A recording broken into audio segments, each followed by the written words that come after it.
Who is Barack Obama? Barack Hussein Obama Roman to listen be Rock Hussein Obam, born August 4, 1961, is an American politician who served as the 44th President of the United States from 2009 to 2017. A member of the Democratic Party, he was the first African American President of the United States. Obama previously served as a U.S. Senator from Illinois from 2005 to 2008 and as an Illinois State Senator from 1997 to 2004. Obama was born in Honolulu, Hawaii. After graduating from Columbia University in 1983, he worked as a community organizer in Chicago. In 1988, he enrolled in Harvard Law School, where he was the first Black president of the Harvard Law Review. After graduating, he became a civil rights attorney and an academic, teaching constitutional law at the University of Chicago Law School from 1992 to 2004.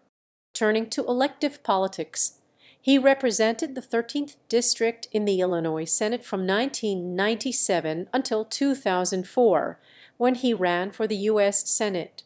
Obama received national attention in 2004 with his March Senate primary win, his well-received July Democratic National Convention keynote address, and his landslide November election to the Senate. In 2008, after a close primary campaign against Hillary Clinton, he was nominated by the Democratic Party for president.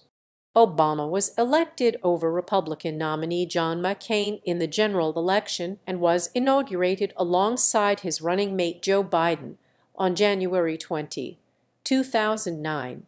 9 months later, he was named the 2009 Nobel Peace Prize laureate, a decision that drew a mixture of praise and criticism. Obama signed many landmark bills into law during his first 2 years in office. The main reforms include the Affordable Care Act, sometimes referred to as the ACA or Obamacare, the Dodd-Frank Wall Street Reform and Consumer Protection Act, and the Don't Ask, Don't Tell Repeal Act of 2010, the American Recovery and Reinvestment Act and Tax Relief, Unemployment Insurance Reauthorization, and Job Creation Act served as economic stimuli amidst the Great Recession. After a lengthy debate over the national debt limit, he signed the Budget Control Act of 2011 and the American Taxpayer Relief Act of 2012. In foreign policy, he increased U.S. troop levels in Afghanistan, reduced nuclear weapons with the United States-Russia New START Treaty, and ended military involvement in the Iraq War. In 2011, Obama ordered the drone strike killing in Yemen of al-Qaeda operative Ammar al-Awlaki, who was an American citizen. He ordered military involvement in Libya in order to implement UN Security Council Resolution 1973, contributing to the overthrow of Muammar Gaddafi. He also ordered the counterterrorism raid that killed Osama bin Laden. After winning re-election by defeating Republican opponent Mitt Romney, Obama was sworn in for a second term on January 20, 2013. During this term, he condemned the 2013 Snowden leaks as unpatriotic, but called for more restrictions on the National Security Agency (NSA) to address privacy issues. Obama also promoted inclusion for LGBT Americans. His administration filed briefs that urged the Supreme Court to strike down same-sex marriage bans as unconstitutional. United States v. Windsor and Obergefell v. Hodges.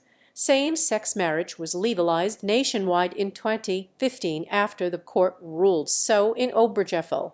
He advocated for gun control in response to the Sandy Hook Elementary School shooting, indicating support for a ban on assault weapons, and issued wide-ranging executive actions concerning global warming and immigration.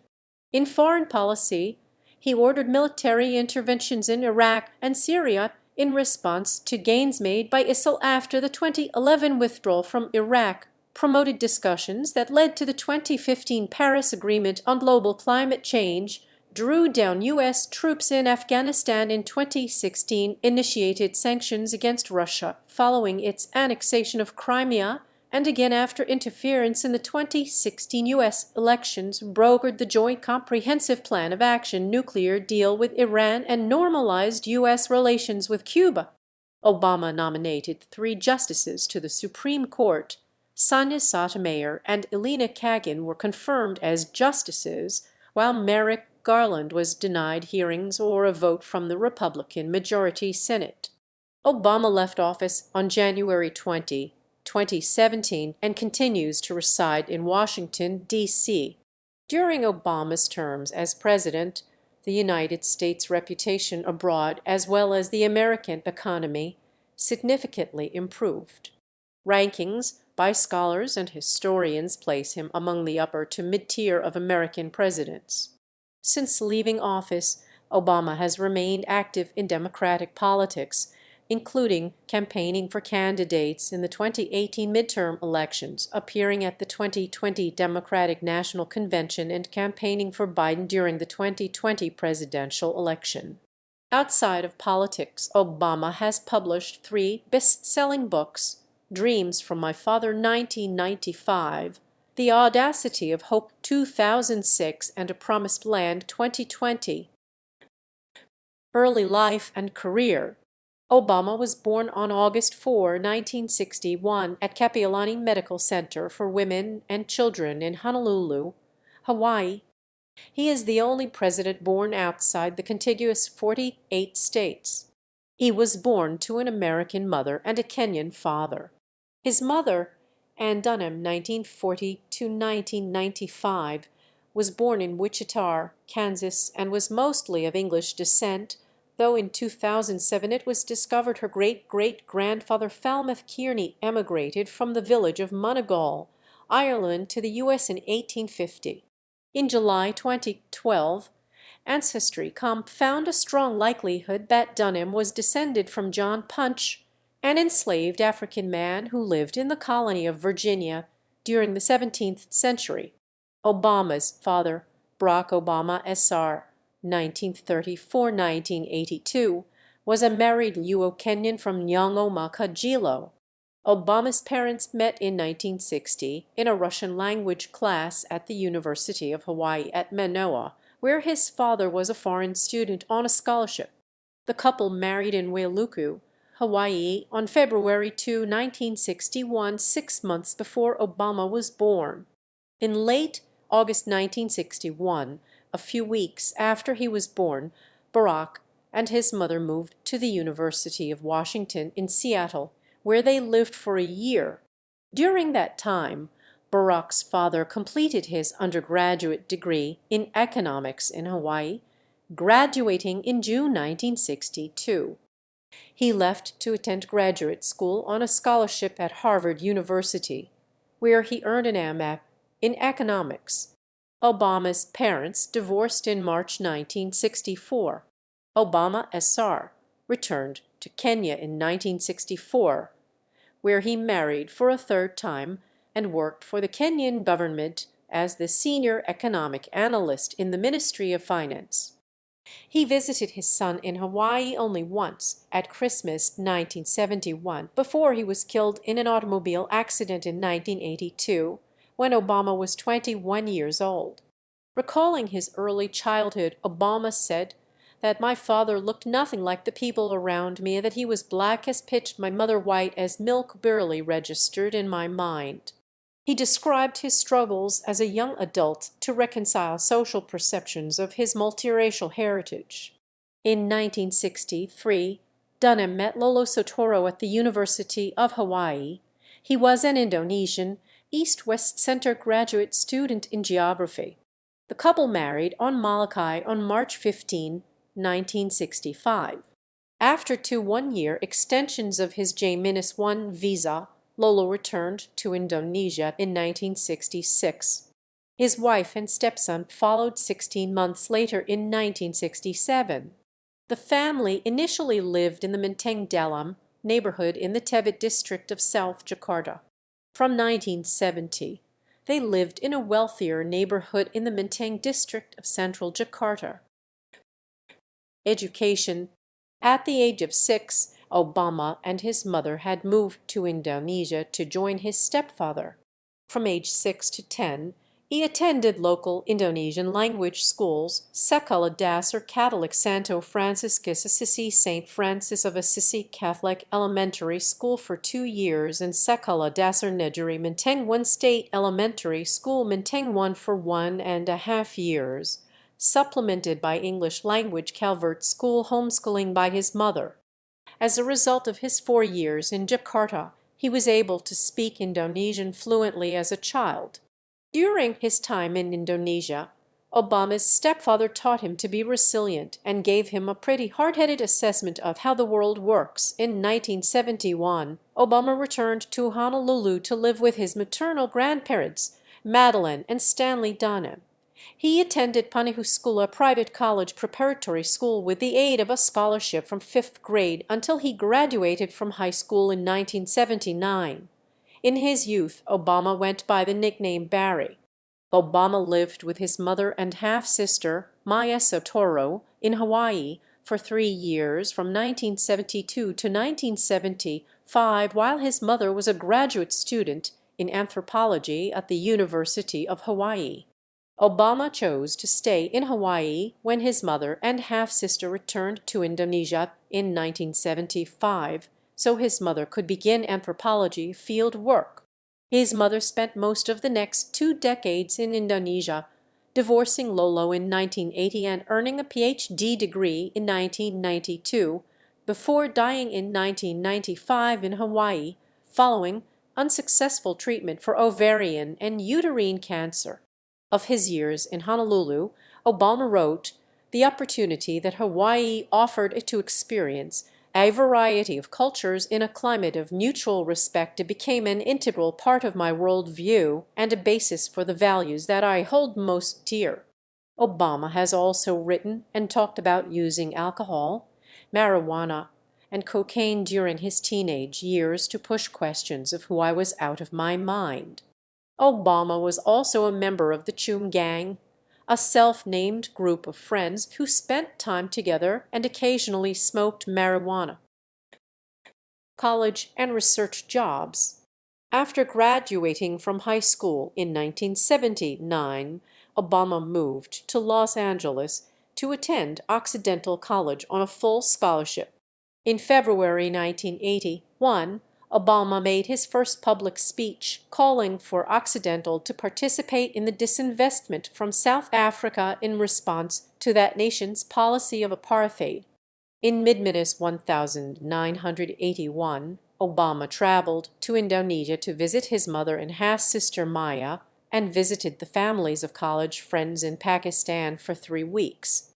Later in 1981, he transferred to Columbia University in New York City as a junior, where he majored in political science with a specialty in international relations and in English literature, and lived off campus on West 109th Street. He graduated with a Bachelor of Arts degree in 1983 and a 3.7 GPA. After graduating, Obama worked for about a year at the Business International Corporation, where he was a financial researcher and writer, then as a project coordinator for the New York Public Interest Research Group on the City College of New York campus for 3 months in 1985. Community organizer and Harvard Law School. 2 years after graduating from Columbia, Obama moved from New York to Chicago, when he was hired as director of the Developing Communities Project, a church-based community organization originally comprising 8 Catholic parishes in Roseland, West Pullman, and Riverdale on Chicago's South Side. He worked there as a community organizer from June 1985 to May 1988. He helped set up a job training program, a college preparatory tutoring program, and a tenants' rights organization in Alt-Geld Gardens. Obama also worked as a consultant and instructor for the Gamaliel Foundation, a community organizing institute. In mid-Minus 1988, He traveled for the first time in Europe for 3 weeks, and then for 5 weeks in Kenya, where he met many of his paternal relatives for the first time. Despite being offered a full scholarship to Northwestern University School of Law, Obama enrolled at Harvard Law School in the fall of 1988, living in nearby Somerville, Massachusetts. He was selected as an editor of the Harvard Law Review at the end of his first year, president of the journal in his second year, and research assistant to the constitutional scholar Laurence Tribe while at Harvard for 2 years. During his summers, he returned to Chicago, where he worked as a summer associate at the law firms of Sidley Austin in 1989 and Hopkins and Sutter in 1990. Obama's election as the first black president of the Harvard Law Review gained national media attention and led to a publishing contract and advance for a book about race relations, which evolved into a personal memoir. The manuscript was published in Midminus 1995 as Dreams from My Father. Obama graduated from Harvard Law in 1991 with a Juris Doctor magna cum laude. University of Chicago Law School.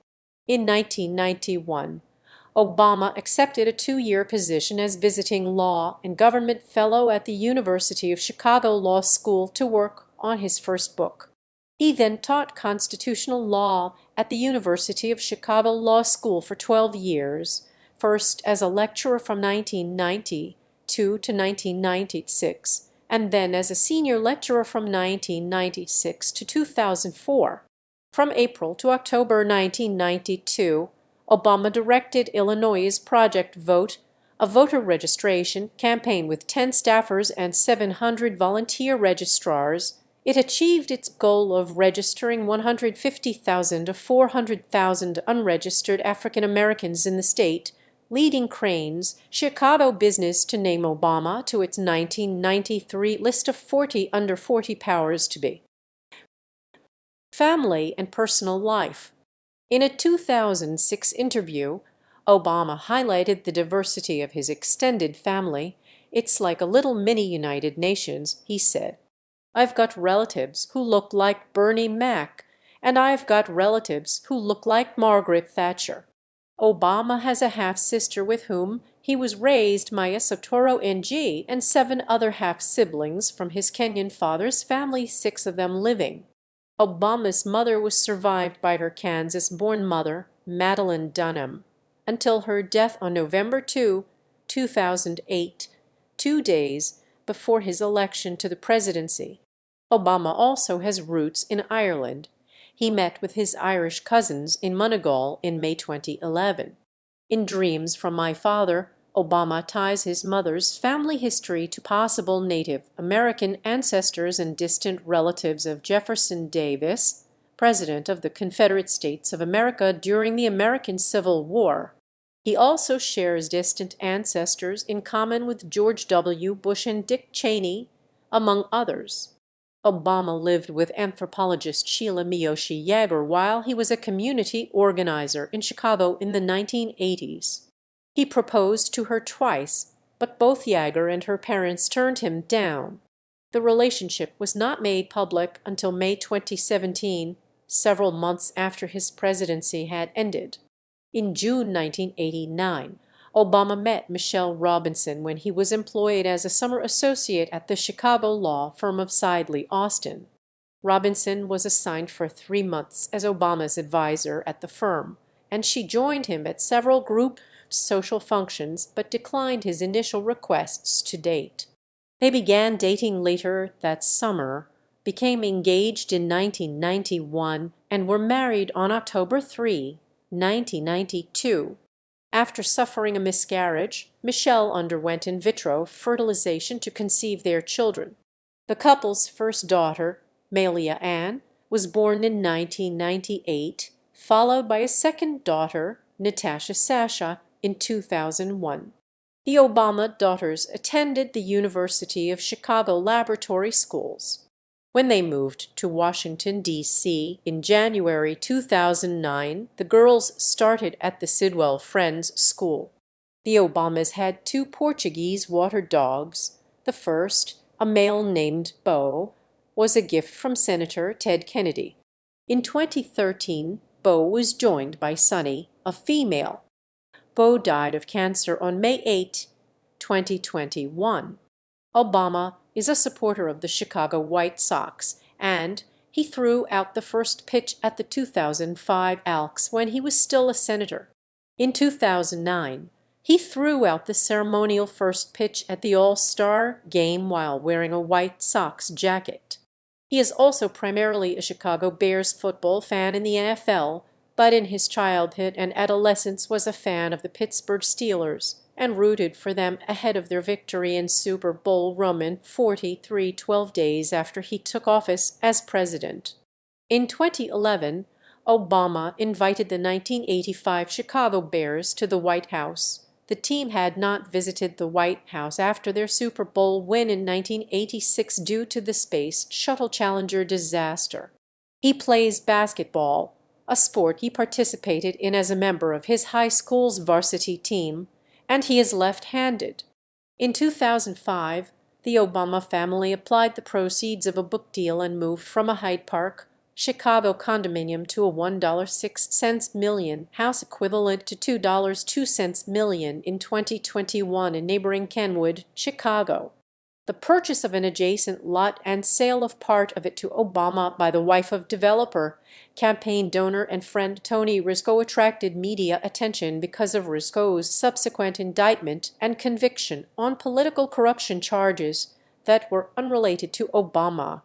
In December 2007, Money magazine estimated Obama's net worth at $1.03 million, equivalent to $1.07 million in 2021. Their 2009 tax return showed a household income of $5.05 million, up from about $4.02 million in 2007 and $1.06 million in 2005, mostly from sales of his books. On his 2010 income of $1.07 million, he gave 14% to nonprofit organizations, including $131,000 to Fisher House Foundation, a charity assisting wounded veterans' families, allowing them to reside near where the veteran is receiving medical treatments. Per his 2012 financial disclosure, Obama may be worth as much as $10 million.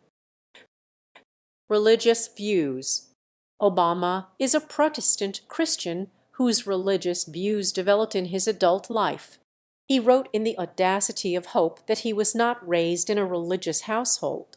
He described his mother, raised by non-religious parents, as being detached from religion, yet in many ways the most spiritually awakened person I have ever known, and a lonely witness for secular humanism. He described his father as a confirmed atheist by the time his parents met, and his stepfather as a man who saw religion as not particularly useful. Obama explained how, through working with black churches as a community organizer while in his 20s, he came to understand the power of the African American religious tradition to spur social change. In January 2008, Obama told Christianity Today, "I am a Christian, and I am a devout Christian. I believe in the redemptive death and resurrection of Jesus Christ.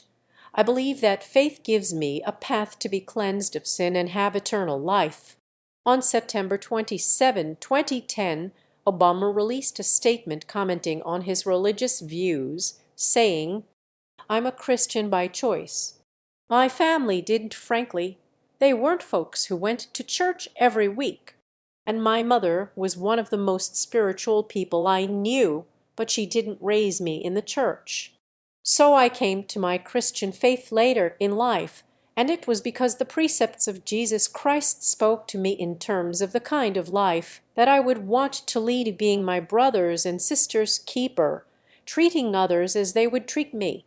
Obama met Trinity United Church of Christ pastor Jeremiah Wright in October 1987 and became a member of Trinity in 1992. During Obama's first presidential campaign in May 2008, he resigned from Trinity after some of Wright's statements were criticized. Since moving to Washington, D.C. in 2009, The Obama family has attended several Protestant churches, including Shiloh Baptist Church and St. John's Episcopal Church, as well as Evergreen Chapel at Camp David, but the members of the family do not attend church on a regular basis. In 2016, he said that he gets inspiration from a few items that remind him of all the different people I've met along the way, adding, "I carry these around all the time. I'm not that superstitious, so it's not like I think I necessarily have to have them on me at all times." The items, a whole bowl full, include rosary beads given to him by Pope Francis, a figurine of the Hindu deity Hanuman, a Coptic cross from Ethiopia, a small Buddha statue given by a monk, and a metal poker chip that used to be the lucky charm of a motorcyclist in Iowa. Legal career. Civil rights attorney. He joined Davis, Minor, Barnhill, and Galland, a 13-attorney law firm specializing in civil rights litigation and neighborhood economic development, where he was an associate for 3 years from 1993 to 1996, then of counsel from 1996 to 2004. In 1994, he was listed as one of the lawyers in Bikes Robertson v. Citibank Fed. Sav. Bank 94C 4094ND, IL. This class action lawsuit was filed in 1994 with Selma Bikes Robertson as lead plaintiff and alleged that Citibank Federal Savings Bank had engaged in practices forbidden under the Equal Credit Opportunity Act and the Fair Housing Act. The case was settled out of court. Final judgment was issued on May 13, 1998, with Citibank Federal Savings Bank agreeing to pay attorney fees. From 1994 to 2002, Obama served on the boards of directors of the Woods Fund of Chicago, which in 1985 had been the first foundation to fund the Developing Communities Project, and of the Joyce Foundation. He served on the board of directors of the Chicago Annenberg Challenge from 1995 to 2002, as founding president and chairman of the board of directors from 1995 to 1999. Obama's law license became inactive in 2007. Legislative career. Illinois Senate 1997-2004. Obama was elected to the Illinois Senate in 1996, succeeding Democratic State Senator Alice Palmer from Illinois' 13th District, which at that time spanned Chicago's South Side neighborhoods from Hyde Park, Kenwood south to South Shore and west to Chicago Lawn. Once elected, Obama gained bipartisan support for legislation that reformed ethics and health care laws. He sponsored a law that increased tax credits for low-income workers, negotiated welfare reform, and promoted increased subsidies for childcare. In 2001, as co-chairman of the Bipartisan Joint Committee on Administrative Rules, Obama supported Republican Governor Ryan's payday loan regulations and predatory mortgage lending regulations aimed at averting home foreclosures. He was reelected to the Illinois Senate in 1998, defeating Republican Yessia Huda in the general election, and was re-elected again in 2002. In 2000, he lost a Democratic primary race for Illinois' 1st congressional district in the United States House of Representatives to four-term incumbent Bobby Rush by a margin of 2-1. In January 2003, Obama became chairman of the Illinois Senate's Health and Human Services Committee when Democrats, after a decade in the minority, regained a majority. He sponsored and led unanimous, bipartisan passage of legislation to monitor racial profiling by requiring police to record the race of drivers they detained, and legislation making Illinois the first state to mandate videotaping of homicide interrogations. During his 2004 general election campaign for the U.S. Senate, police representatives credited Obama for his active engagement with police organizations in enacting death penalty reforms. Obama resigned from the Illinois Senate in November 2004 following his election to the U.S. Senate. 2004 U.S. Senate campaign. In May 2002, Obama commissioned a poll to assess his prospects in a 2004 U.S. Senate race. He created a campaign committee, began raising funds, and lined up political media consultant David Axelrod by August 2002. Obama formally announced his candidacy in January 2003. Obama was an early opponent of the George W. Bush administration's 2003 invasion of Iraq. On October 2, 2002, the day President Bush and Congress agreed on the joint resolution authorizing the Iraq War, Obama addressed the first high-profile Chicago anti-Iraq war rally and spoke out against the war. He addressed another anti-war rally in March 2003 and told the crowd it's not too late to stop the war. Decisions by Republican incumbent Peter Fitzgerald and his Democratic predecessor Carol Moseley Braun to not participate in the election resulted in wide-open Democratic and Republican primary contests involving 15 candidates. In the March 2004 primary election, Obama won in an unexpected landslide which overnight made him a rising star within the National Democratic Party, started speculation about a presidential future, and led to the reissue of his memoir, Dreams from My Father. In July 2004, Obama delivered the keynote address at the 2004 Democratic National Convention, seen by 9 million viewers. His speech was well received and elevated his status within the Democratic Party. Obama's expected opponent in the general election, Republican primary winner Jack Ryan, withdrew from the race in June 2004. 6 weeks later, Alan Keyes accepted the Republican nomination to replace Ryan. In the November 2004 general election, Obama won with 70% of the vote, the largest margin of victory for a Senate candidate in Illinois history. He took 92 of the state's 102 counties, including several where Democrats traditionally do not do well. U.S. Senate 2005-2008. Obama was sworn in as a senator on January 3, 2005, becoming the only Senate member of the Congressional Black Caucus.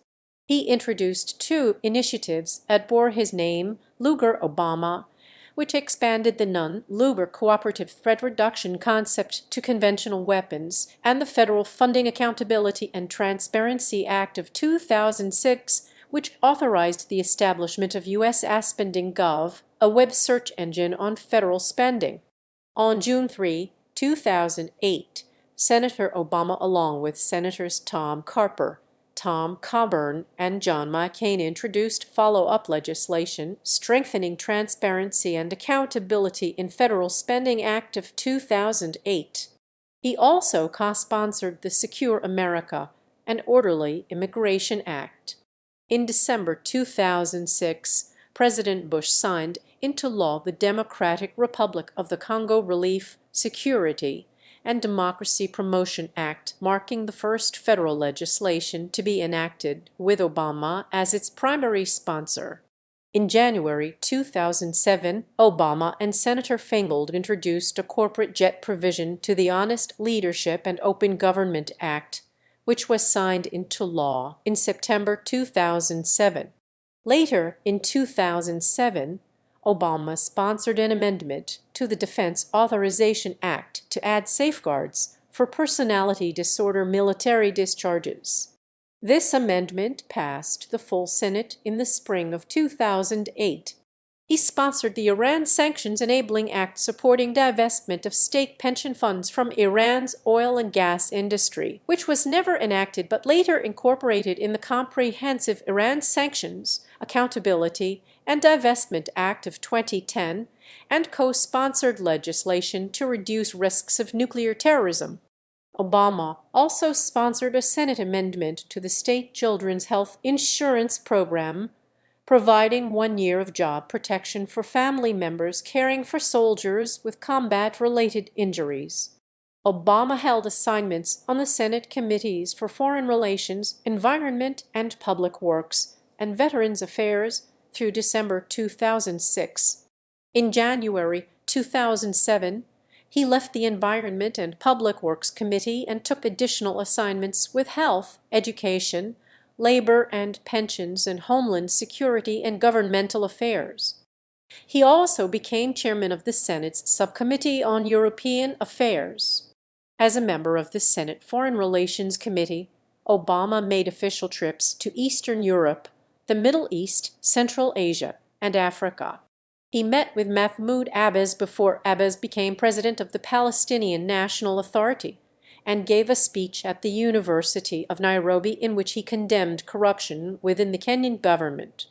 Obama resigned his Senate seat on November 16, 2008, to focus on his transition period for the presidency. Presidential campaigns. 2008.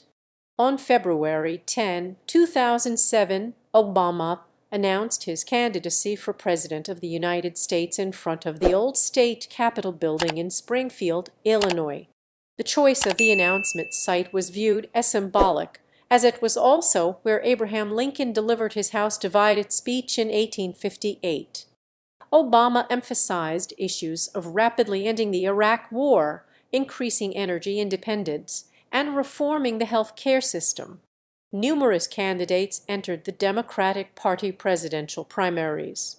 The field narrowed to Obama and Senator Hillary Clinton after early contests, with the race remaining close throughout the primary process, but with Obama gaining a steady lead in pledged delegates due to better long-range planning, superior fundraising, dominant organizing in caucus states, and better exploitation of delegate allocation rules.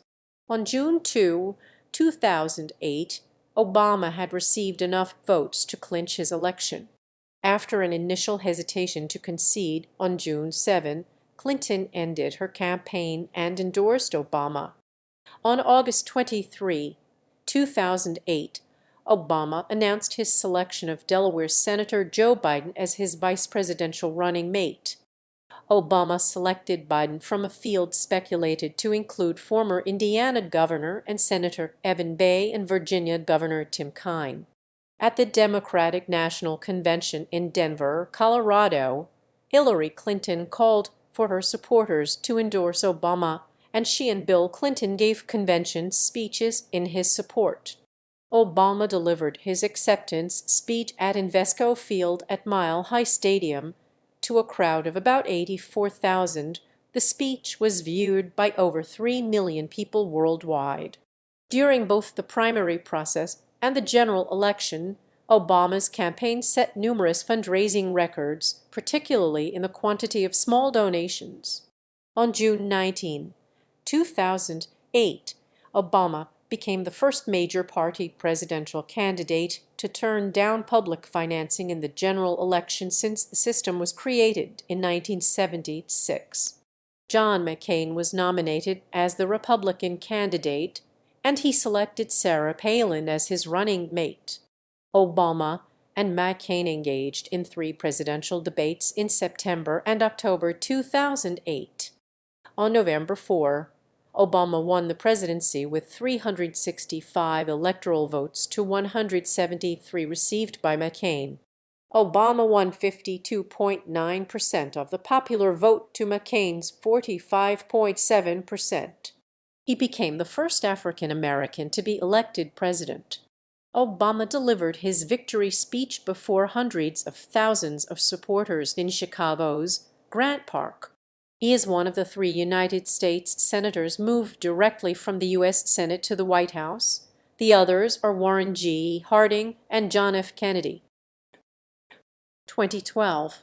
On April 4, 2011, Obama filed election papers with the Federal Election Commission and then announced his re-election campaign for 2012 in a video titled "It Begins With Us" that he posted on his website. As the incumbent president, he ran virtually unopposed in the Democratic Party presidential primaries and on April 3, 2012, Obama secured the 778 convention delegates needed to win the Democratic nomination. At the Democratic National Convention in Charlotte, North Carolina, Obama and Joe Biden were formally nominated by former President Bill Clinton as the Democratic Party candidates for president and vice president in the general election. Their main opponents were Republicans Mitt Romney, the former governor of Massachusetts, and Representative Paul Ryan of Wisconsin. On November 6, 2012, Obama won 332 electoral votes, exceeding the 270 required for him to be reelected as president. With 51.1% of the popular vote, Obama became the first Democratic president since Franklin D. Roosevelt to win the majority of the popular vote twice. Obama addressed supporters and volunteers at Chicago's McCormick Place after his re-election and said, "Tonight you voted for action, not politics as usual. You elected us to focus on your jobs, not ours. And in the coming weeks and months, I am looking forward to reaching out and working with leaders of both parties." Presidency 2009-2017. First 100 days. The inauguration of Barack Obama as the 44th president took place on January 20, 2009. In his first few days in office, Obama issued executive orders and presidential memoranda directing the U.S. military to develop plans to withdraw troops from Iraq. He ordered the closing of the Guantanamo Bay detention camp, but Congress prevented the closure by refusing to appropriate the required funds and preventing moving any Guantanamo detainee. Obama reduced the secrecy given to presidential records. He also revoked President George W. Bush's restoration of President Ronald Reagan's Mexico City policy, which prohibited federal aid to international family planning organizations that perform or provide counseling about abortion. Domestic policy. The first bill signed into law by Obama was the Lilly Ledbetter Fair Pay Act of 2009, relaxing the statute of limitations for equal pay lawsuits. 5 days later, he signed the reauthorization of the state children's health insurance program to cover an additional 4 million uninsured children. In March 2009, Obama reversed a Bush-era policy that had limited funding of embryonic stem cell research and pledged to develop strict guidelines on the research. Obama appointed 2 women to serve on the Supreme Court in the first 2 years of his presidency. He nominated Sonia Sotomayor on May 26, 2009, to replace retiring Associate Justice David Souter. She was confirmed on August 6, 2009, becoming the first Supreme Court justice of Hispanic descent. Obama nominated Elena Kagan on May 10, 2010, to replace retiring Associate Justice John Paul Stevens. She was confirmed on August 5, 2010, bringing the number of women sitting simultaneously on the court to 3 for the first time in American history. On March 11, 2009, Obama created the White House Council on Women and Girls, which formed part of the Office of Intergovernmental Affairs, having been established by Executive Order 13,506 with a broad mandate to advise him on issues relating to the welfare of American women and girls. The council was chaired by senior advisor to the president Valerie Jarrett. Obama also established the White House Task Force to protect students from sexual assault through a government memorandum on January 22, 2014, with a broad mandate to advise him on issues relating to sexual assault on college and university campuses throughout the United States. The co-chairs of the task force were Vice President Joe Biden and Jarrett. The task force was a development out of the White House Council on Women and Girls and Office of the Vice President of the United States, and prior to that the 1994 Violence Against Women Act first drafted by Biden. In a major space policy speech in April 2010, Obama announced a planned change in direction at NASA, the U.S. space agency. He ended plans for a return of human spaceflight to the moon and development of the Ares V rocket and Constellation program in favor of funding Earth science projects, a new rocket type, research and development for an eventual crewed mission to Mars, and ongoing missions to the International Space Station. On January 16, 2013, 1 month after the Sandy Hook Elementary School shooting, Obama signed 23 executive orders and outlined a series of sweeping proposals regarding gun control.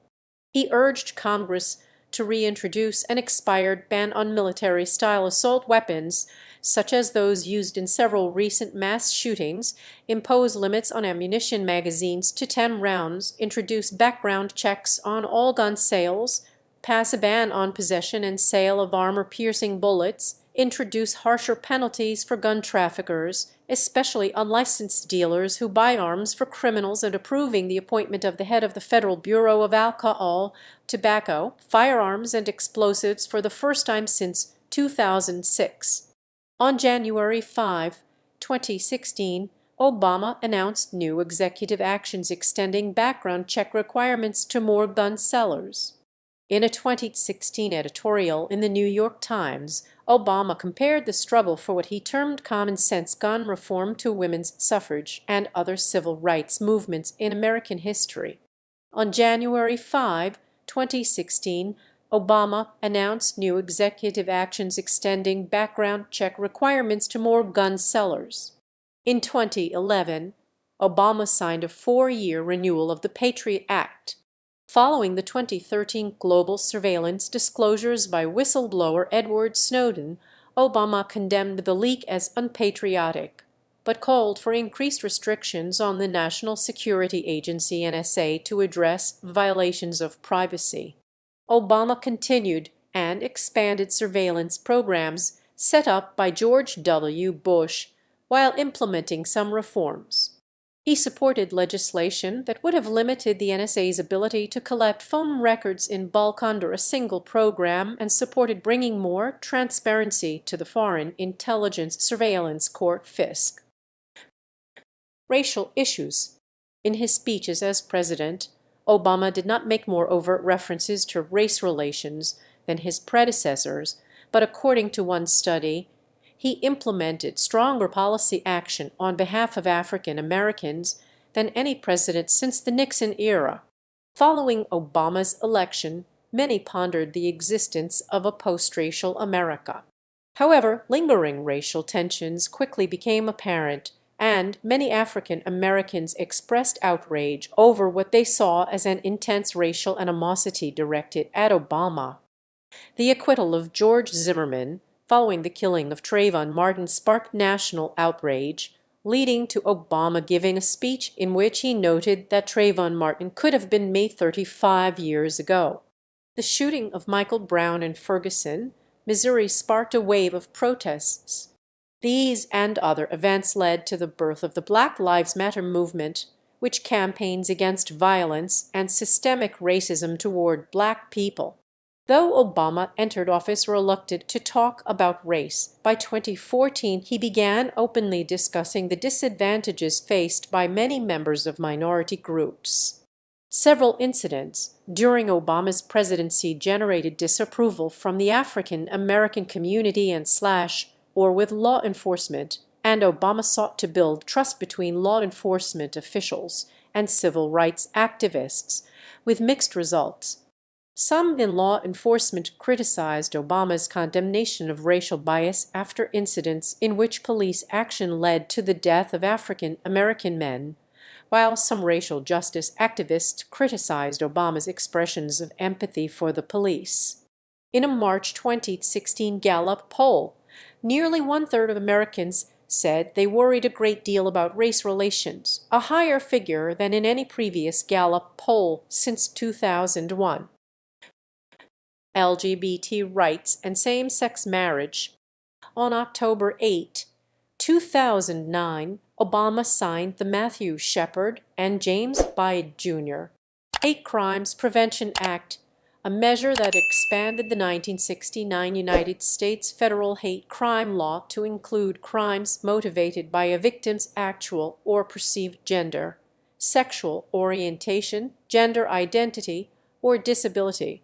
On October 30, 2009, Obama lifted the ban on travel to the United States by those infected with HIV. The lifting of the ban was celebrated by Immigration Equality. On December 22, 2010, Obama signed the Don't Ask, Don't Tell Repeal Act of 2010, which fulfilled a promise made in the 2008 presidential campaign to end the Don't Ask, Don't Tell policy of 1993 that had prevented gay and lesbian people from serving openly in the United States Armed Forces. In 2016, the Pentagon ended the policy that barred transgender people from serving openly in the military. As a candidate for the Illinois State Senate in 1996, Obama stated he favored legalizing same-sex marriage. During his Senate run in 2004, he said he supported civil unions and domestic partnerships for same-sex partners but opposed same-sex marriages. In 2008, he reaffirmed this position by stating, "I believe marriage is between a man and a woman. I am not in favor of gay marriage." On May 9, 2012, shortly after the official launch of his campaign for re-election as president, Obama said his views had evolved, and he publicly affirmed his personal support for the legalization of same-sex marriage, becoming the first sitting U.S. president to do so. During his second inaugural address on January 21, 2013, Obama became the first U.S. president in office to call for full equality for gay Americans and the first to mention gay rights or the word gay in an inaugural address. In 2013, the Obama administration filed briefs that urged the Supreme Court to rule in favor of same-sex couples in the cases of Hollingsworth v. Perry regarding same-sex marriage and United States v. Windsor regarding the Defense of Marriage Act. Economic policy.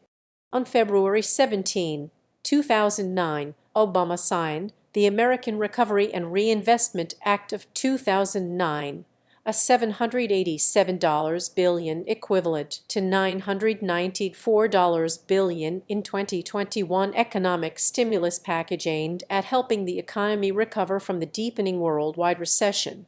The act includes increased federal spending for health care, infrastructure, education, various tax breaks and incentives, and direct assistance to individuals. In March 2009, Obama's Treasury Secretary, Timothy Geithner, took further steps to manage the financial crisis, including introducing the Public-Private Investment Program for Legacy Assets, which contains provisions for buying up to $2 trillion in depreciated real estate assets. Obama intervened in the troubled automotive industry in March 2009, renewing loans for General Motors, GM, and Chrysler to continue operations while reorganizing. Over the following months, the White House set terms for both firms' bankruptcies, including the sale of Chrysler to Italian automaker Fiat and a reorganization of GM, giving the U.S. government a temporary 60% equity stake in the company. In June 2009, dissatisfied with the pace of economic stimulus, Obama called on his cabinet to accelerate the investment. He signed into law the car allowance rebate system, known colloquially as cash for clunkers, which temporarily boosted the economy. The Bush and Obama administrations authorized spending and loan guarantees from the Federal Reserve and the Department of the Treasury. These guarantees totaled about $11.05 trillion, but only $3 trillion had been spent by the end of November 2009. On August 2, 2011, after a lengthy congressional debate over whether to raise the nation's debt limit, Obama signed the Bipartisan Budget Control Act of 2011. The legislation enforced limits on discretionary spending until 2021, established a procedure to increase the debt limit, created a Congressional Joint Select Committee on Deficit Reduction to propose further deficit reduction with a stated goal of achieving at least $1.05 trillion in budgetary savings over 10 years, and established automatic procedures for reducing spending by as much as $1.02 trillion if legislation originating with the new Joint Select Committee did not achieve such savings. By passing the legislation, Congress was able to prevent a U.S. government default on its obligations. The unemployment rate rose in 2009, reaching a peak in October at 10.0% and averaging 10.0% in the fourth quarter, following a decrease to 9.7% in the first quarter of 2010. The unemployment rate fell to 9.6% in the second quarter, where it remained for the rest of the year. Between February and December 2010, employment rose by 0.8%, which was less than the average of 1.9% experienced during comparable periods in the past four employment recoveries. By November 2012, the unemployment rate fell to 7.7%, decreasing to 6.7% in the last month of 2013. During 2014, the unemployment rate continued to decline, falling to 6.3% in the first quarter. GDP growth returned in the third quarter of 2009, expanding at a rate of 1.6%, followed by a 5.0% increase in the fourth quarter. Growth continued in 2010, posting an increase of 3.7% in the first quarter, with lesser gains throughout the rest of the year. In July 2010, the Federal Reserve noted that economic activity continued to increase, but its pace had slowed, and Chairman Ben Bernanke said the economic outlook was unusually uncertain. Overall, the economy expanded at a rate of 2.9% in 2010. The Congressional Budget Office, CBO, and a broad range of economists credit Obama's stimulus plan for economic growth. The CBO released a report stating that the stimulus bill increased employment by 2.1 million, while conceding that it is impossible to determine how many of the reported jobs would have existed in the absence of the stimulus package. Although in April 2010, survey of members of the National Association for Business Economics showed an increase in job creation over a similar January survey for the first time in 2 years. 73% of 68 respondents believed the stimulus bill has had no impact on employment. The economy of the United States has grown faster than the other original NATO members by a wider margin under President Obama than it has any time since the end of World War II. The Organization for Economic Cooperation and Development credits the much faster growth in the United States to the stimulus plan of the U.S. and the austerity measures in the European Union. Within a month of the 2010 midterm elections, Obama announced a compromise deal with the congressional Republican leadership that included a temporary 2-year extension of the 2001 and 2003 income tax rates, a 1-year payroll tax reduction, continuation of unemployment benefits, and a new rate and exemption amount for estate taxes. The compromise overcame opposition from some in both parties, and the resulting $858 billion equivalent to $1.01 trillion in 2021 tax relief, unemployment insurance reauthorization, and Job Creation Act of 2010 passed with bipartisan majorities in both houses of Congress before Obama signed it on December 17, 2010. In December 2013, Obama declared that growing income inequality is a defining challenge of our time and called on Congress to bolster the safety net and raise wages. This came on the heels of the nationwide strikes of fast food workers and Pope Francis' criticism of inequality and trickle-down economics. Obama urged Congress to ratify a 12-nation free trade pact called the Trans-Pacific Partnership. Environmental policy. On April 20, 2010, an explosion destroyed an offshore drilling rig at the Macondo prospect in the Gulf of Mexico, causing a major sustained oil leak. Obama visited the Gulf, announced a federal investigation, and formed a bipartisan commission to recommend new safety standards after a review by Secretary of the Interior Ken Salazar and concurrent congressional hearings. He then announced a 6-month moratorium on new deepwater drilling permits and leases, pending regulatory review. As multiple efforts by BP failed, some in the media and public expressed confusion and criticism over various aspects of the incident and stated a desire for more involvement by Obama and the federal government. Prior to the oil spill on March 31, 2010, Obama ended a ban on oil and gas drilling along the majority of the east coast of the United States and along the coast of northern Alaska in an effort to win support for an energy and climate bill and to reduce foreign imports of oil and gas. In July 2013, Obama expressed reservations and said he would reject the Keystone XL pipeline if it increased carbon pollution or greenhouse emissions. On February 24, 2015, Obama vetoed a bill that would have authorized the pipeline. It was the third veto of Obama's presidency and his first major veto.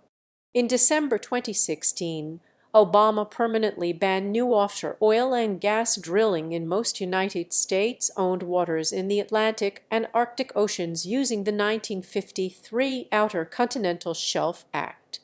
Obama emphasized the conservation of federal lands during his term in office.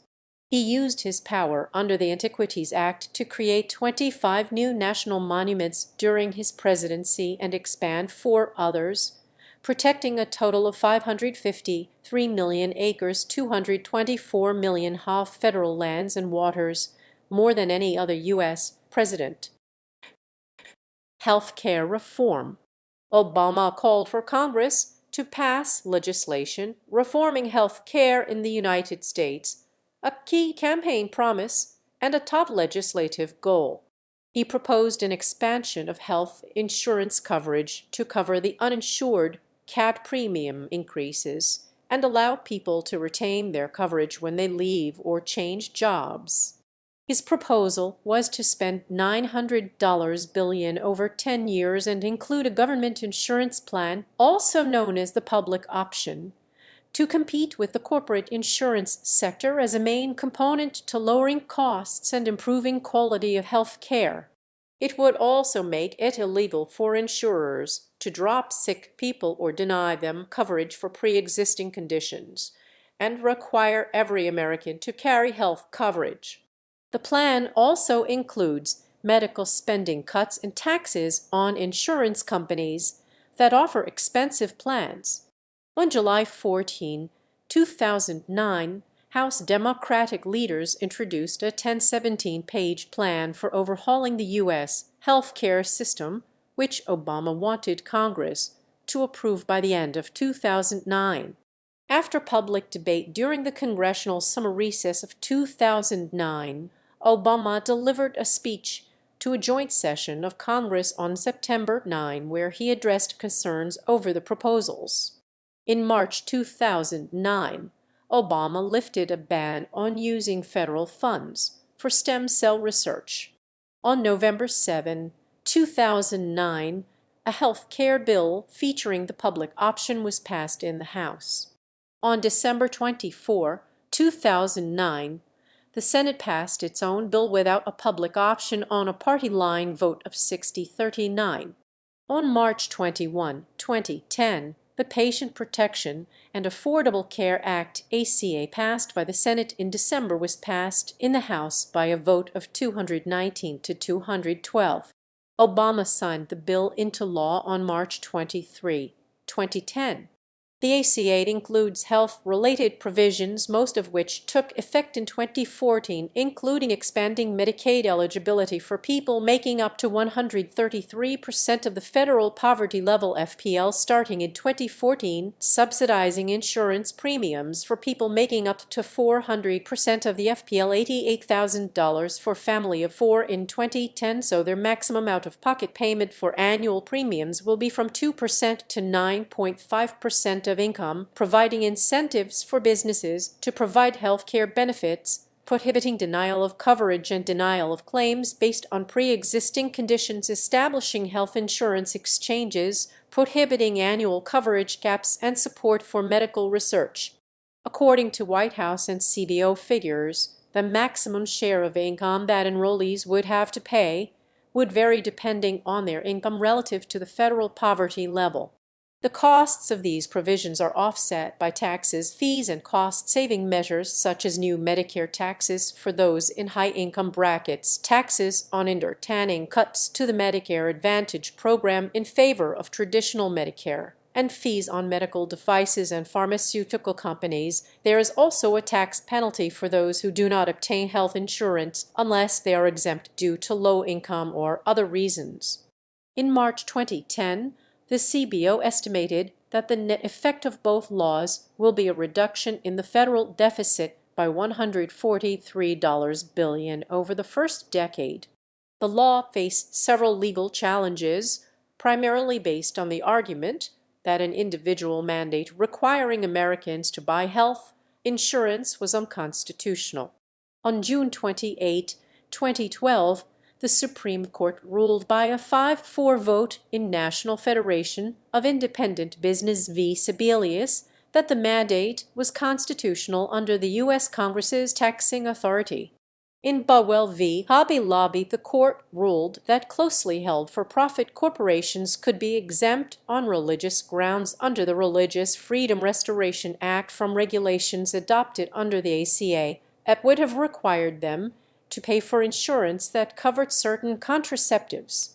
In June 2015, the court ruled 6-3 in King v. Burwell that subsidies to help individuals and families purchase health insurance were authorized for those doing so on both the federal exchange and state exchanges, not only those purchasing plans established by the state, as the statute reads. Foreign policy.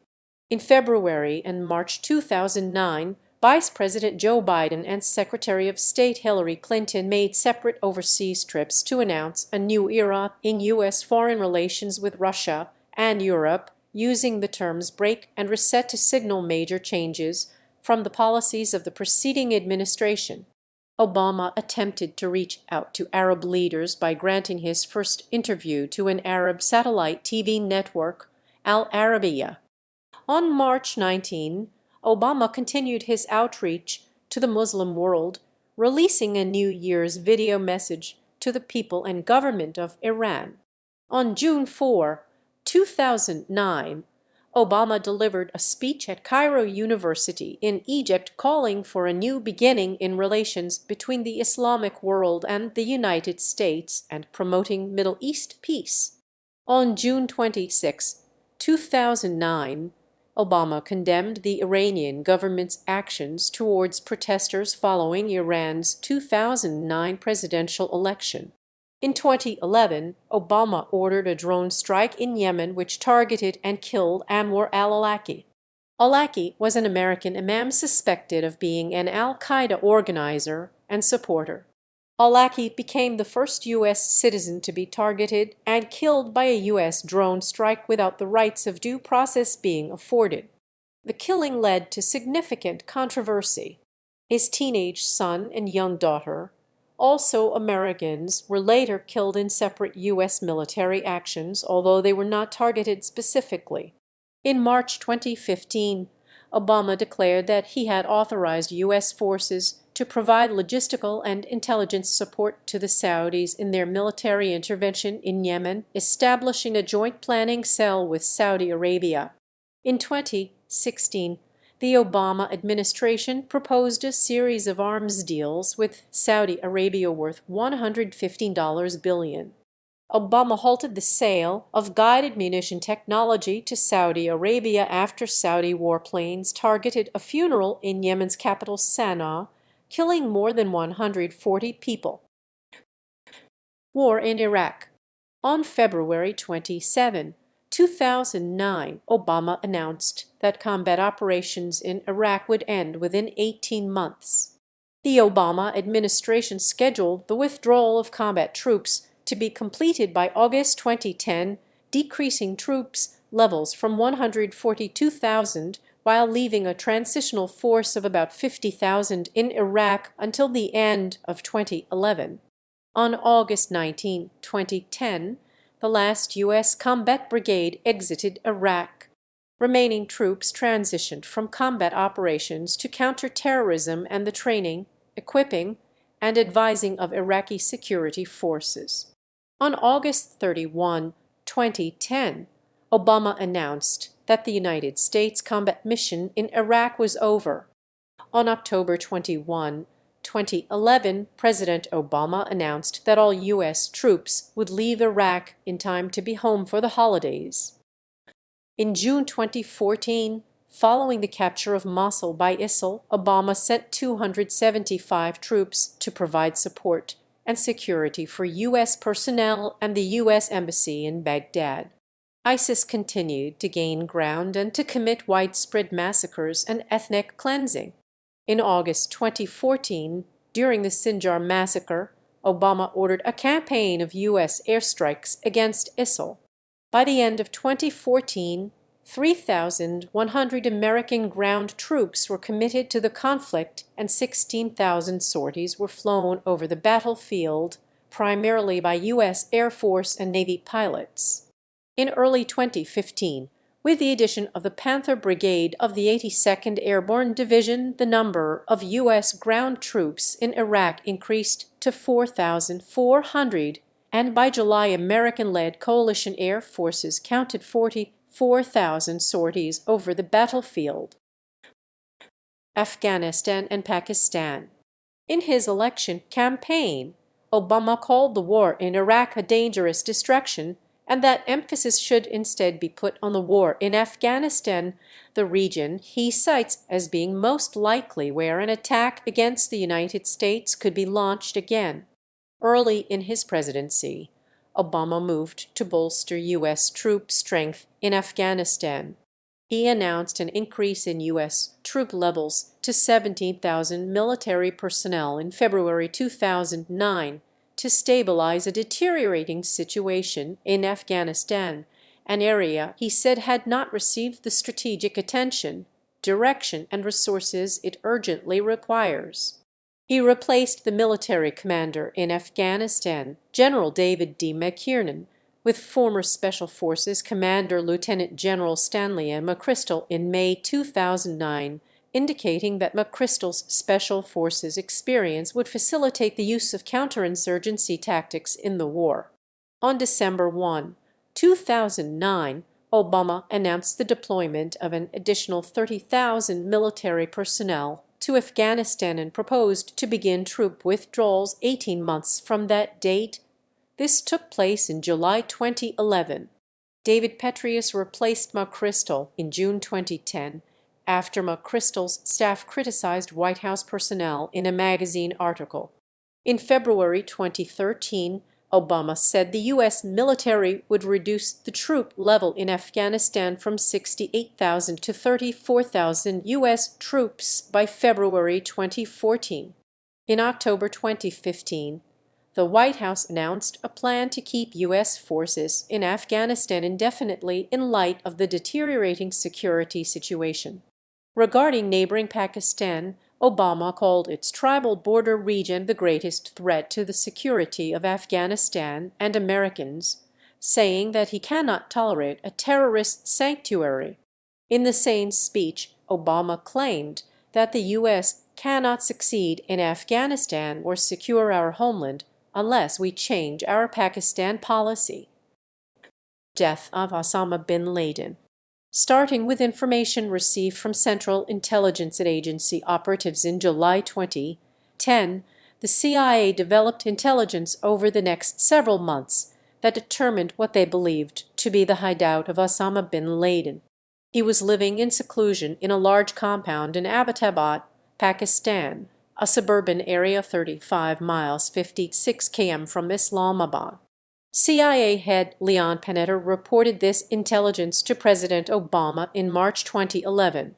Meeting with his national security advisors over the course of the next 6 weeks, Obama rejected a plan to bomb the compound and authorized a surgical raid to be conducted by United States Navy SEALs.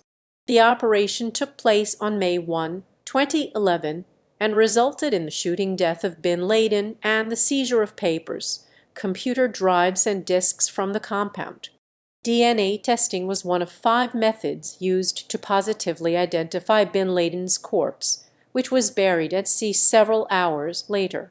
Within minutes of the president's announcement from Washington, D.C., late in the evening on May 1, there were spontaneous celebrations around the country as crowds gathered outside the White House and at New York City's Ground Zero in Times Square. Reaction to the announcement was positive across party lines, including from former presidents Bill Clinton and George W. Bush.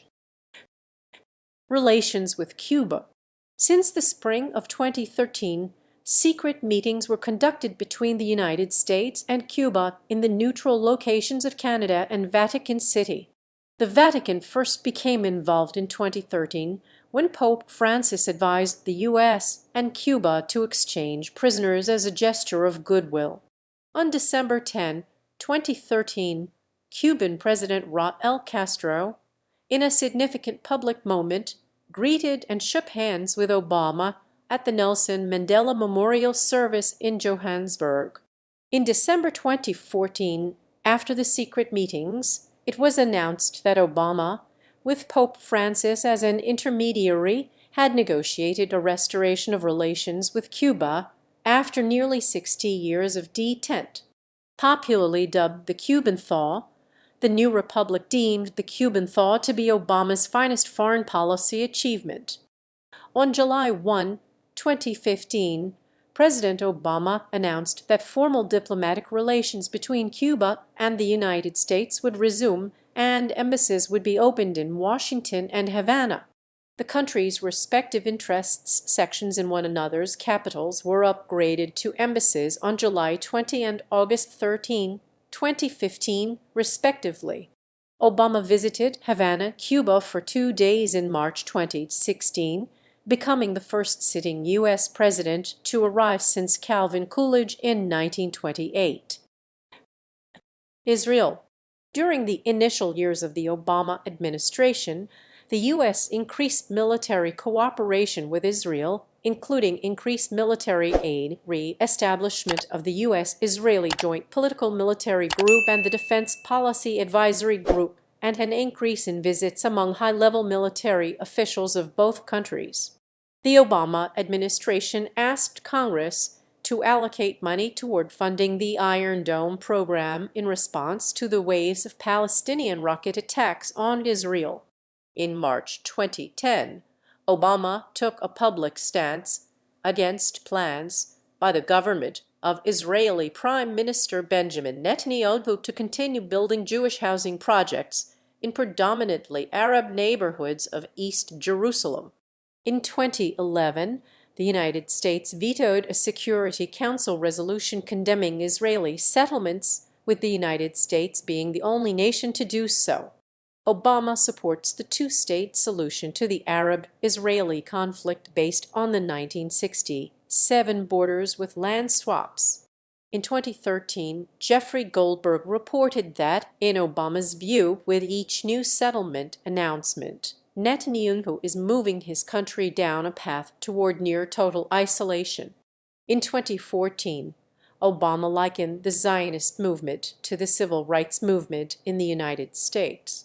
He said both movements seek to bring justice and equal rights to historically persecuted peoples, explaining, "To me, being pro-Israel and pro-Jewish is part and parcel with the values that I've been fighting for since I was politically conscious and started getting involved in politics." Obama expressed support for Israel's right to defend itself during the 2014 Israel-Gaza conflict. In 2015, Obama was harshly criticized by Israel for advocating and signing the Iran nuclear deal. Israeli Prime Minister Benjamin Netanyahu, who had advocated the U.S. Congress to oppose it, said the deal was dangerous and bad. On December 23, 2016, under the Obama administration, the United States abstained from United Nations Security Council Resolution 2334, which condemned Israeli settlement building in the occupied Palestinian territories as a violation of international law, effectively allowing it to pass. Netanyahu strongly criticized the Obama administration's actions, and the Israeli government withdrew its annual dues from the organization, which totaled $6 million on January 6, 2017. On January 5, 2017, the United States House of Representatives voted 342-80 to condemn the UN resolution. Libya. In February 2011, protests in Libya began against longtime dictator Muammar Gaddafi as part of the Arab Spring. They soon turned violent. In March, as forces loyal to Gaddafi advanced on rebels across Libya, calls for a no-fly zone came from around the world, including Europe, the Arab League, and a resolution passed unanimously by the U.S. Senate.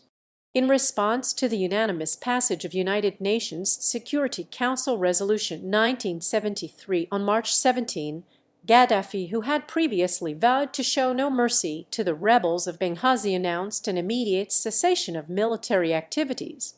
The next day, on Obama's orders, the U.S. military took part in airstrikes to destroy the Libyan government's air defense capabilities to protect civilians and enforce a no-fly zone, including the use of Tomahawk missiles, B-2 Spirits, and fighter jets. 6 days later, on March 25, by unanimous vote of all its 28 members, NATO took over leadership of the effort, dubbed Operation Unified Protector. Some representatives questioned whether Obama had the constitutional authority to order military action in addition to questioning its cost, structure, and aftermath. Obama later expressed regret for playing a leading role in the destabilization of Libya, calling the certain situation there a mess. He has stated that the lack of preparation surrounding the days following the government's overthrow was the worst mistake of his presidency. Syrian civil war. On August 18, 2011, several months after the start of the Syrian civil war, Obama issued a written statement that said, "The time has come for President Assad to step aside." This stance was reaffirmed in November 2015. In 2012, Obama authorized multiple programs run by the CIA and the Pentagon to train anti-Assad rebels. The Pentagon-run program was later found to have failed and was formally abandoned in October 2015. In the wake of a chemical weapons attack in Syria, formally blamed by the Obama administration on the Assad government, Obama chose not to enforce the red line he had pledged, and rather than authorize the promised military action against Assad, went along with the Russia-brokered deal that led to Assad giving up chemical weapons. However, attacks with chlorine gas continued. In 2014, Obama authorized an air campaign aimed primarily at ISIL. Iran nuclear talks. On October 1, 2009, the Obama administration went ahead with a Bush administration program increasing nuclear weapons production. The complex modernization initiative expanded 2 existing nuclear sites to produce new bomb parts. The administration built new plutonium pits at the Los Alamos lab in New Mexico and expanded enriched uranium processing at the Imanus 12 facility in Oak Ridge, Tennessee. In November 2013, the Obama administration opened negotiations with Iran to prevent it from acquiring nuclear weapons, which included an interim agreement. Negotiations took 2 years with numerous delays, with a deal being announced on July 14, 2015. The deal, titled the Joint Comprehensive Plan of Action, saw sanctions removed in exchange for measures that would prevent Iran from producing nuclear weapons. While Obama hailed the agreement as being a step towards a more hopeful world, the deal drew strong criticism from Republican and conservative quarters and from Israeli Prime Minister Benjamin Netanyahu. In addition, the transfer of $1.07 billion in cash to Iran shortly after the deal was announced was criticized by the Republican Party. The Obama administration said that the payment in cash was because of the effectiveness of U.S. and international sanctions. In order to advance the deal, the Obama administration shielded Hezbollah from the Drug Enforcement Administration's Project Cassandra investigation regarding drug smuggling and from the Central Intelligence Agency. On a side note, the very same year, in December 2015, Obama started a $348 billion worth program to back the biggest U.S. buildup of nuclear arms since Ronald Reagan left the White House. Russia. In March 2010, an agreement was reached with the administration of Russian President Dmitry Medvedev to replace the 1991 Strategic Arms Reduction Treaty with a new pact reducing the number of long-range nuclear weapons in the arsenals of both countries by about a third. Obama and Medvedev signed the New START Treaty in April 2010, and the U.S. Senate ratified it in December 2010. In December 2011, Obama instructed agencies to consider LGBT rights when issuing financial aid to foreign countries. In August 2013, he criticized Russia's law that discriminates against gays, but he stopped short of advocating a boycott of the upcoming 2014 Winter Olympics in Sochi, Russia. After Russia's invasion of Crimea in 2014, military intervention in Syria in 2015, and the interference in the 2016 U.S. presidential election, George Robertson, a former UK Defense Secretary and NATO Secretary General, said Obama had allowed Putin to jump back on the world stage and test the resolve of the West, adding that the legacy of this disaster would last. Cultural and political image. Obama's family history, upbringing, and Ivy League education differ markedly from those of African American politicians who launched their careers in the 1960s through participation in the civil rights movement. Expressing puzzlement over questions about whether he is black enough, Obama told an August 2007 meeting of the National Association of Black Journalists that we're still locked in this notion that if you appeal to white folks, then there must be something wrong. Obama acknowledged his youthful image in an October 2007 campaign speech, saying, "I wouldn't be here if time and again the torch had not been passed to a new generation." Additionally, Obama has frequently been referred to as an exceptional orator. During his pre-inauguration transition period and continuing into his presidency, Obama delivered a series of weekly internet video addresses. According to the Gallup organization, Obama began his presidency with a 68% approval rating before gradually declining for the rest of the year and eventually bottoming out at 41% in August 2010, a trend similar to Ronald Reagan's and Bill Clinton's first years in office. He experienced a small poll bounce shortly after the death of Osama bin Laden on May 2, 2011. This bounce lasted until around June 2011, when his approval numbers dropped back to where they were previously. His approval ratings rebounded around the same time as his re-election in 2012, with polls showing an average job approval of 52% shortly after his second inauguration. Despite approval ratings dropping to 39% in late May 2013 due to the ACA rollout, they climbed to 50% in January 2015, according to Gallup. Polls showed strong support for Obama in other countries, both before and during his presidency. In a February 2009 poll conducted in Western Europe and the U.S. by Harris Interactive for France 24 and the International Herald Tribune, Obama was rated as the most respected world leader as well as the most powerful. In a similar poll conducted by Harris in May 2009, Obama was rated as the most popular world leader, as well as the one figure most people would pin their hopes on for pulling the world out of the economic downturn.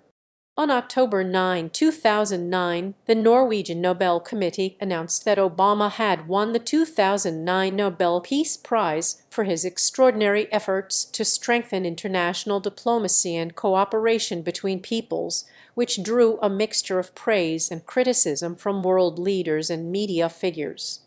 He became the fourth U.S. president to be awarded the Nobel Peace Prize and the third to become a Nobel laureate while in office. Racism towards Obama. Obama's election was also met with hostile reactions connected to his race, birthplace, and religion, and as president, he faced numerous taunts, racist remarks, and generally racialized criticisms by some conservative pundits.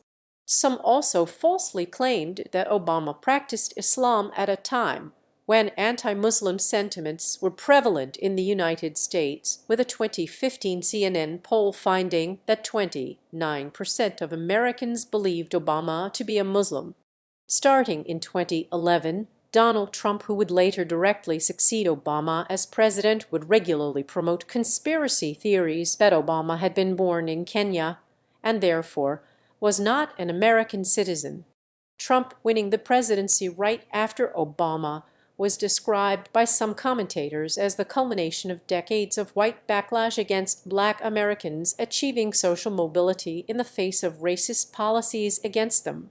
Carol Anderson, author of the book White Rage and a professor of African American studies, said that Obama was caught off guard by the backlash and was surprised by how racist this country is. On September 2009, former President Jimmy Carter stated that "I think an overwhelming portion of the intensely demonstrated animosity toward President Barack Obama is based on the fact that he is a Black man." Though Obama publicly disagreed with Carter's assessment at the time in a 2015 interview with NPR, he also said, when asked about critics who believed he was making their country worse, "If you are referring to specific strains in the Republican Party that suggest that somehow I'm different, I'm Muslim, I'm disloyal to the country, etc., which unfortunately is pretty far out there and gets some traction in certain pockets. What I'd say there is that that's probably pretty specific to me and who I am and my background, and that in some ways I may represent change that worries them." In the same interview, however, he also stated that, despite the existence of racially motivated criticism against him, others who criticize his policies may still have perfectly good reasons for doing so. Post-presidency 2017-present. Obama's presidency ended on January 20, 2017, upon the inauguration of his successor, Donald Trump. The family currently rents a house in Kalorama, Washington, D.C. On March 2, 2017, the John F. Kennedy Presidential Library and Museum awarded the Profile in Courage Award to Obama for his enduring commitment to democratic ideals and elevating the standard of political courage. His first public appearance since leaving the office was a seminar at the University of Chicago on April 24, where he appealed for a new generation to participate in politics. When Trump announced his withdrawal of the United States from the Paris Agreement on June 1, Obama released a statement disagreeing with the choice. After Senate Republicans revealed the Better Care Reconciliation Act of 2017, their discussion draft of a health care bill to replace the Affordable Care Act, Obama released a Facebook post on June 22 calling the bill a massive transfer of wealth from middle-class and poor families to the richest people in America. On September 19, while delivering the keynote address at Goalkeepers, Obama admitted his frustration with Republicans backing a bill that will raise costs, reduce coverage, and roll back protections for older Americans and people with pre-existing conditions. After Attorney General Jeff Sessions announced the termination of the Deferred Action for Childhood Arrivals DACA program on September 5, Obama released a Facebook post criticizing the decision. 2 days later, Obama partnered with former presidents Jimmy Carter, George H. W. Bush, Bill Clinton, and George W. Bush to work with One America Appeal to help the victims of Hurricane Harvey and Hurricane Irma in the Gulf Coast and Texas communities.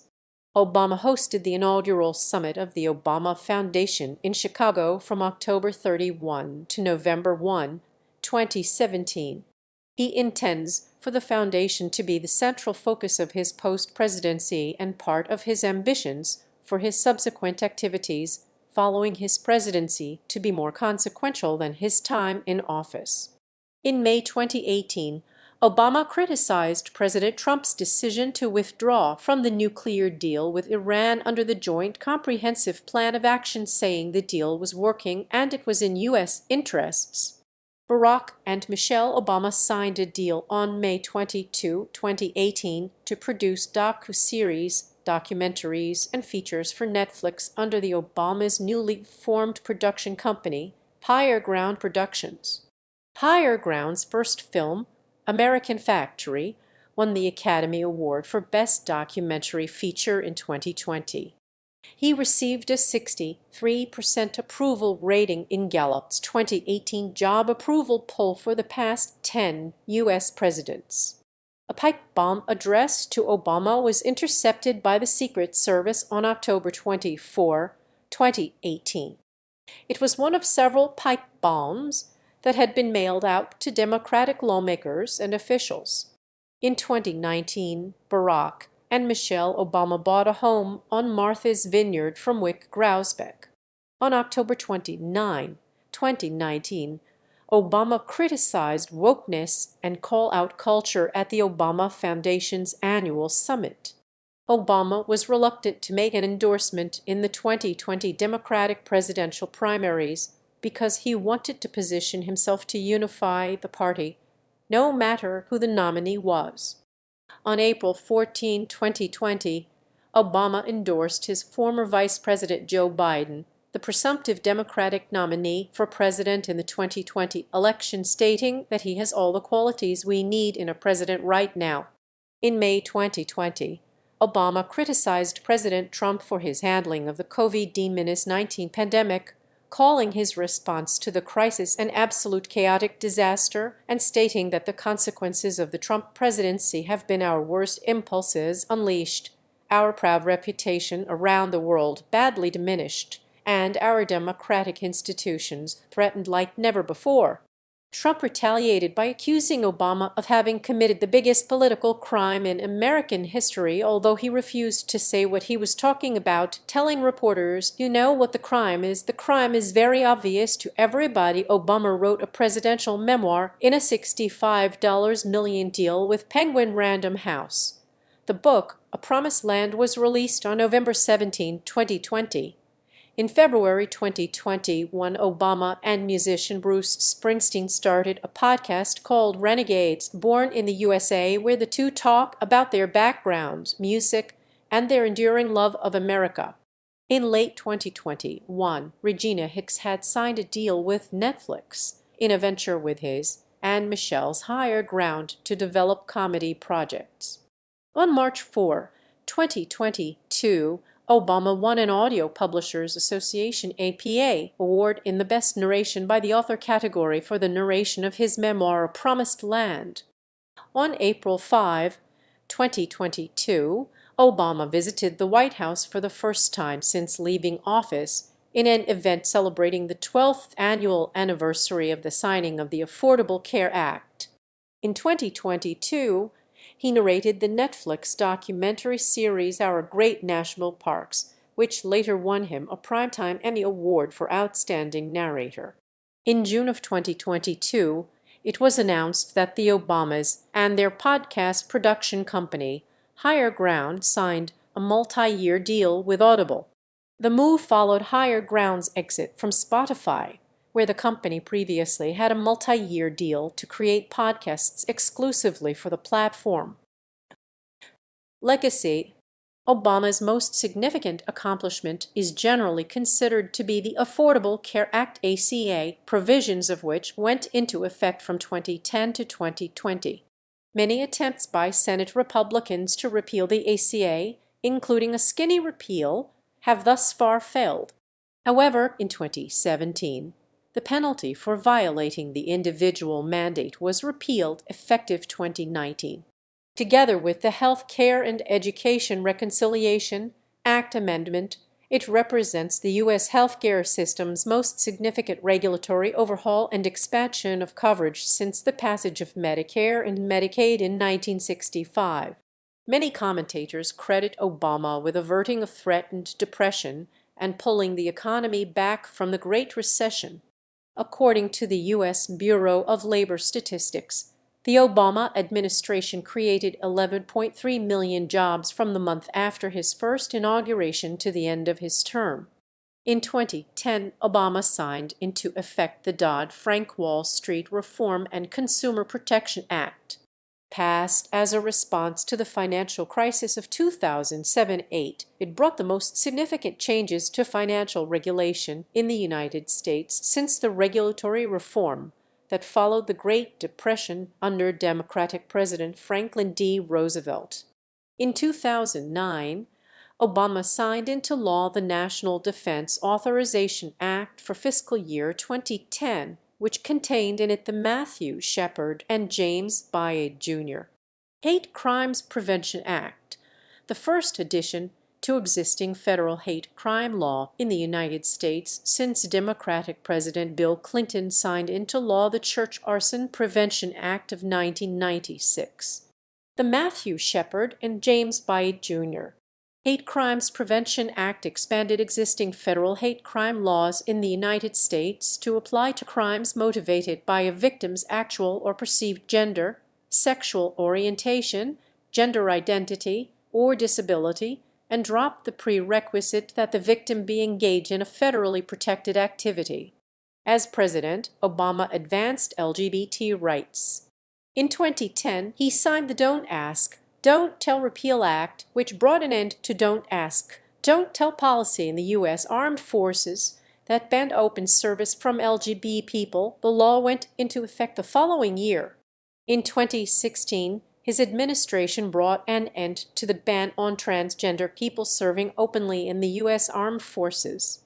A Gallup poll taken in the final days of Obama's term showed that 68% of Americans believed the U.S. had made progress on LGBT rights during Obama's 8 years in office. Obama substantially escalated the use of drone strikes against suspected militants and terrorists associated with al-Qaeda and the Taliban.